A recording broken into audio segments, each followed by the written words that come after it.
we gotta show some love to the prosecutors because we got a post-game interview from one of the main prosecutors in this trial, in this Donna Adelson trial. We have Georgia Cappleman up here taking the victory lap, talking about what she saw during the trial, while she was so confident, so poised, so passionate, and might be giving us a look at what's coming up next.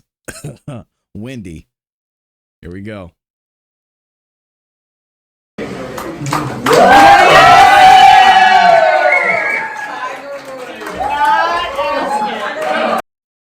Here we go.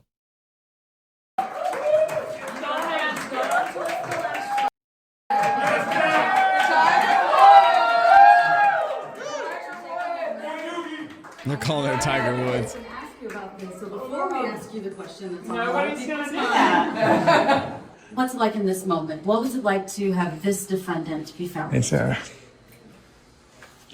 I think I just feel kind of honored to be able to deliver this win for the Markells. You know, we've heard so much about a win for the Adelsons, a win for the Adelsons, and everything that was lost in those efforts. So it's just been really cool to be a part of this win. During one of the pre-trials, you said these trials that have become my life. It's a lot of trials at this point. Talk about what happens when you're a prosecutor and you have to continue to follow cases like this here. Well, I mean, I do have other cases. People don't know that. There are other cases. And I hear about, you know, all of them, but obviously this has become sort of part of my DNA after investing so much blood, sweat, and tears into this case and getting justice. So yeah, it's been an epic battle. Was this one tougher than Charlie's trial? I don't know. I mean, I'm older, so I think it is. I think everyone's tougher than the last. That's fair. Yeah, I don't know. I mean, more time passes and there's more stuff. There's more phones. There's more records. There's more emails. So it's a lot to organize, and it's a lot of little pieces to try to put together and try to create something cognizable that a jury can follow and get their head around. Georgia, opening statements right out of the gate, Jackie Fulford appropriated Professor Markell's nickname, calling him Danny. A lot of people were upset about that. Did that bother you? Not as much as it bothered some other folks. I understood what she was trying to do. It was not the classiest move, and I think she realized that and seemed to correct that over the course of the trial. But yeah, probably not a great move. And what about the amount of deliberations? It's roughly the same as Charlie, maybe a few minutes more, but not much. That surprised you because some people were predicting a longer deliberation. A little bit. I actually lost. I thought it would be slightly shorter, but I was being pretty ambitious. That's funny. But yeah, it wouldn't have surprised me if it had been more difficult for them because it was a large puzzle that kind of had to be put together. But I guess they got what they needed and they knew what they had to do. Were you surprised? Sorry, go ahead. You are asking. Oh my gosh. I have a different question. Were you surprised by the defense strategy of throwing Wendi and Charlie under the bus? And was the adoptive admissions ruling something that you pre-planned or something that you all came up with at the last moment? We had a few incarnations of how to deal with the fact that she had adopted Charlie's really ridiculous story previously, and we didn't want her to be able to distance herself from that and create a new, better defense, which she did seem to kind of try to be doing. So we did want to try to shove that on her and then, you know, try to explain that to the jury. Okay, here's this whole other defense that she already adopted, and it's complicated, and it has all its pushback that goes with it. So it did feel like a difficult minefield to wade through to be able to explain all that to the jury, but we wanted to make sure they understood that, hey, she's already committed to this defense that's a loser, and now she's trying to switch it up and go to this whole other place, and you got to pick a lane. You can't be both. So yep, not a great strategy. That's kind of what we were trying to do. So hopefully we were successful. And it sounded like the new investigation developed a lot of crazy evidence, including y'all were planning to use some phone calls that you were not able to use at the trial. Is the sealing of this evidence going to be unsealed once now that Donna has been convicted, or do you know? I don't know the answer to that. I don't know.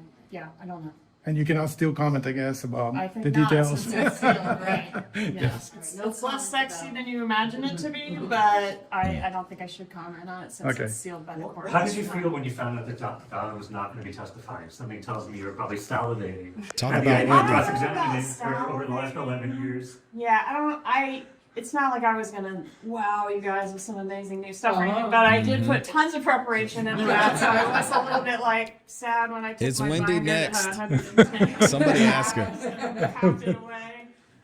So yeah, I was a little surprised. She seems like somebody that would want to tell her story, but it gets trickier and trickier when all these stories are out there, and she would have had to.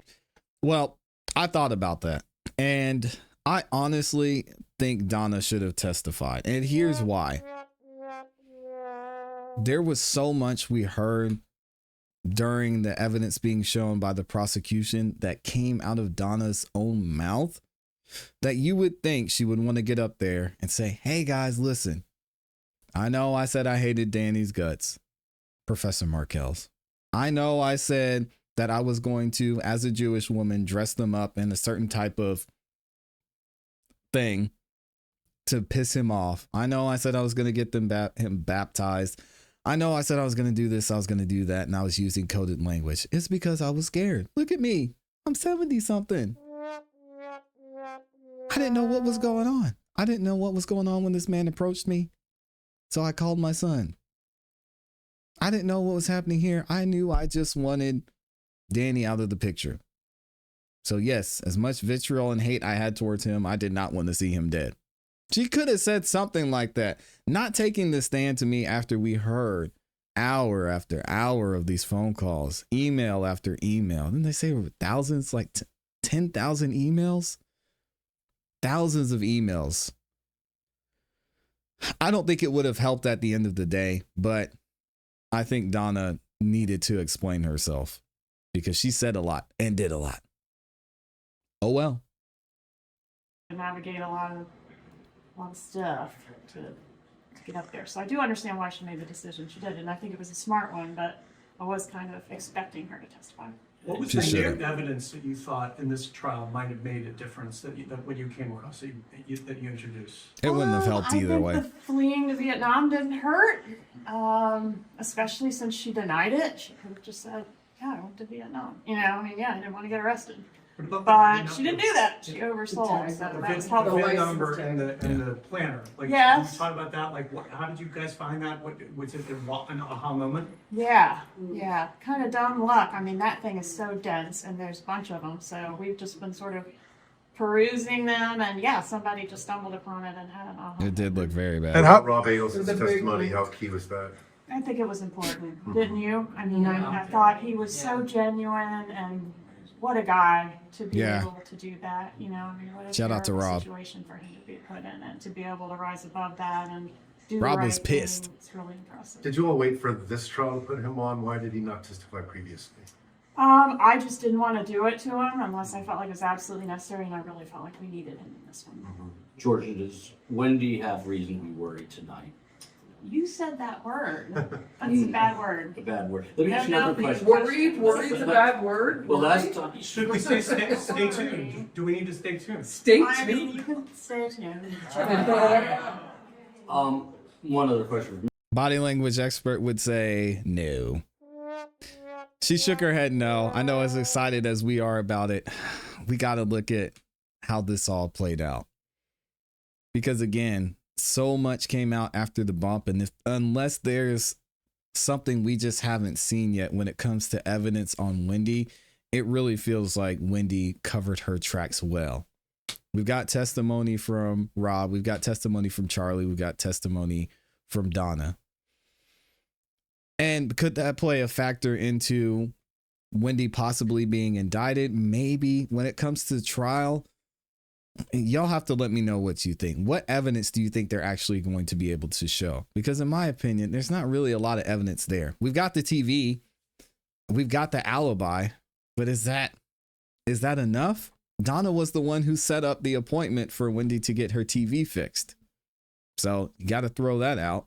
Wendy's going to be easily able to say, oh yeah, well, I had issues with I had issues with Danny, but as you heard from both of my attorneys, you know, the divorce seemed pretty straightforward. Divorces are ugly, but I wanted things, he wanted things. We went back and forth and it was coming to an end and I moved on. That immunity that she has, I see y'all mentioning it in the chat. That immunity's done for now. So anything she said in court, I mean, that's past. If they have evidence that points to her possibly being implicated in this crime, then yeah, they could still indict her. So it'll be interesting to see what happens there with the stay tuned. I get a feeling from this that it's not something they're going to pursue. So let me know what y'all think in the comments.